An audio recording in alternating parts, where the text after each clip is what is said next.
অবশেষে বিয়ের আসর ছেড়ে পালাতে বাধ্য হলো স্রোত। হ্যাঁ বন্ধুরা, ভিডিওতে লাইক দিয়ে দেখতে থাকুন। সন্ধে ঘনিয়ে রাত হতে চলেছে, ঠিক সেই সময় বিয়ের লগ্ন পেরিয়ে যাওয়ার যখন আওয়াজ শুনতে থাকে স্রোত, তখন স্রোত বলতে থাকে যে না, এরকম করে নিজের মনকে বেশি আর যাই হোক না কেন, আমি তো এদিকে কাউকেই ভালো রাখতে পারবো না, ওদিকে আমি আমার শ্বশুরবাড়িতে গিয়ে যদি কাউকে ভালো নাই রাখতে পারি, তাহলে এই জীবনে মানেটা কি? আর আমার গোটা জীবনটা তো আমি এরকম করে অন্যের হাতে সঁপে দিতে পারি না, তাই না? যে মানুষটাকে আমি পছন্দ করি না, যে মানুষটা আমাকে কোনোদিনও দেখেইনি, আমি তাকে বুঝি না, সে আমাকে বুঝে না, তার সত্ত্বেও সেই মানুষটার সাথে আমি গোটা জীবনটা কী করে কাটাবো? ওদিকে রায়ের বৌমনি স্রোতের এই কন্ডিশন দেখে মজা নিয়ে বলতে থাকে যে স্রোত, এরই মধ্যে কিন্তু তোমার বরযাত্রী এসে পড়েছে, তুমি দেখবে নাকি? তখন স্রোত বলতে থাকে না বৌমনি প্লিজ, তুমি আমাকে ডিস্টার্ব করো না, তুমি কিছুক্ষণের জন্য আমাকে একটু একা ছেড়ে দাও। তখন স্রোতের বৌমনি বলতে থাকে কী হয়েছে স্রোত, তোমার শরীর খারাপ করছে? জানো তো এই কন্ডিশনে না এরকম নার্ভাসনেস হয়।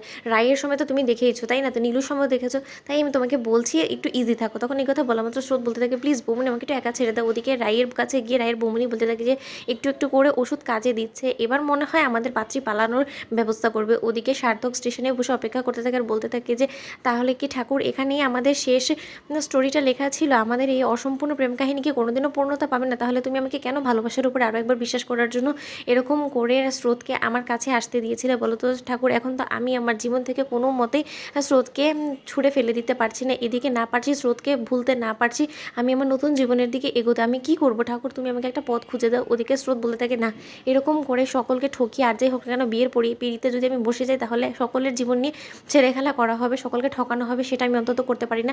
আমি বরঞ্চ এখান থেকে পালিয়ে গিয়ে আমার মনের কথাটা সার্থক স্যারের সামনে তুলে ধরি।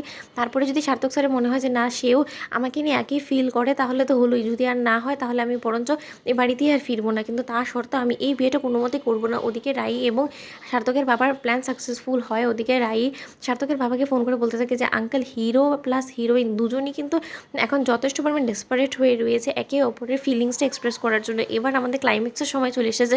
তখন এই কথা বললাম মাত্র সে সার্থকের বাবা বলতে থাকে কী বলছো, স্রোতকে ওখান থেকে পালিয়েছে নাকি মণ্ডপ ছেড়ে? তখন এই কথা বলা মাত্র রাই বলতে থাকে না, ওর উপরে যথেষ্ট পরিমাণ নজর রাখা হচ্ছে, খুব সম্ভবত এক্ষুনি পালাবে। ওদিকে বলতে না বলতেই স্রোত আসর ছেড়ে পালিয়ে যায়। ওদিকে স্রোতের হবু বর বলতে থাকে যে তাহলে এখানেই আমার কাজ শেষ। তখন রাই বলতে থাকে না, এখন তো সবে শুরু হয়েছে তোমার কাজ, এখান থেকে কোথায় পালাচ্ছ বলো তো? ওদিকে রাইয়ের মা বলতে থাকে যেসব কী হচ্ছে আমি কিছুই বুঝতে পারছি না, ও কোন অভিনয় করে, কি বলছিস কি রাই? ওদিকে রাই বলতে থাকে মা একটু একটু করে সব বুঝতে পারবে, কিন্তু এখন না, প্লিজ একটু অপেক্ষা করো।